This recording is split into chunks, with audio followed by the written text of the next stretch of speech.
সিউড়ির একডেলে মোড় থেকে কেউ বা কারা আমাদের ফোন করে জানায় সেখানে একটি কুকুর অ্যাক্সিডেন্ট হয়ে পড়ে আছে। আমাদের গ্রুপ সদস্য সুদীপ দা, শারমিন, বাপ্পা ঘটনাস্থলে পৌঁছায় এবং কুকুরটিকে রেস্কিউ করে নিয়ে আসে। তারপর শুরু হয় তার অপারেশন। কুকুরটির কোনো বড় গাড়িতে অ্যাক্সিডেন্ট হওয়ার কারণে তার ডান দিকের পা সম্পূর্ণরূপে ভেঙে যায়। পিঠে আঘাতের কারণে কোমরের কাছে পুঁজ জমে এবং কোমরের কাছে ভালো রকম আঘাতের কারণে সে দাঁড়াতে পারছিল না। তার পায়ে সেলাই পড়ে এবং ব্যান্ডেজ করা হয়। কোমরের পুঁজ আমরা বের করে দিই।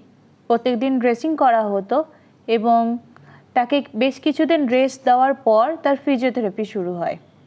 দ্রুত সুস্থতার জন্য শুধু মেডিসিন দিলে তো হবে না, তাই তার পর্যাপ্ত পুষ্টিকর খাবারের ব্যবস্থাও আমরা করি। বাচ্চাটির সঙ্গে তখন আরও অনেক বাচ্চারই চিকিৎসা চলছিল। ভিডিওতে দেখা দুটি বাচ্চার মধ্যে একটি বাচ্চা অ্যাক্সিডেন্টে মাথায় আঘাত লাগার কারণে মারা যায়। এই বাচ্চাটি সম্পূর্ণ সুস্থ। খুশির খবর হলো একডেলে মোড়ের কুকুরটি এখন সম্পূর্ণ সুস্থ। তাকে তার স্থানেই আমরা রিলিজ করে এলাম। আমরা মাঝে মাঝে ওকে দেখতে যাব এবং খাবার নিয়ে যাবো ওর জন্য।